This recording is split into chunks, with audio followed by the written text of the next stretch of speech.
नमस्कार मंडळी, नवीन एका इंटरेस्टिंग व्हिडिओमध्ये सर्वांचं मनापासून स्वागत आहे। मित्रांनो, महाराष्ट्रातील रेशन कार्ड धारकांसाठी ही व्हिडिओ अतिशय महत्त्वाची आहे। मित्रांनो, तुमच्याकडे रेशन कार्ड असेल आणि तुम्हाला जर धान्य मिळत असेल तर तुमच्यासाठी ही व्हिडिओ महत्त्वपूर्ण ठरणार आहे।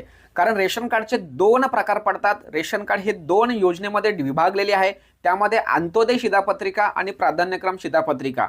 अंत्योदय शिधापत्रिकेच्या माध्यमातून व प्राधान्यक्रम शिधापत्रिकेच्या माध्यमातून राज्य सरकार व केंद्र सरकारच्या माध्यमातून एकत्रित सर्व लाभार्थ्यांना विशेष धान्य दिलं जातं।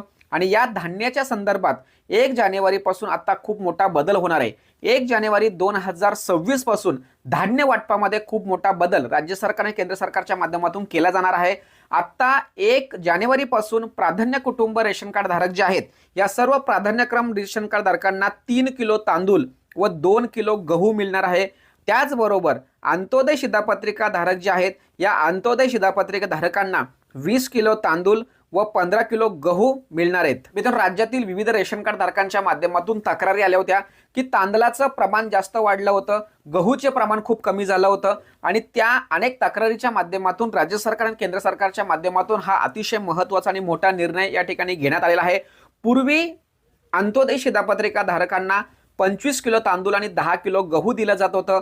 त्याचबरोबर जे प्राधान्य कुटुंबातील शिधापत्रिक धारक होतं त्यांना 4 किलो तांदूळ व 1 किलो गहू दिलं जात होतं। आणि यामध्ये अतिशय महत्त्वाचा बदल करून राज्य सरकार आणि केंद्र सरकारच्या माध्यमातून 1 जानेवारी 2026 पासून हा मोठा बदल करण्यात आलेला आहे।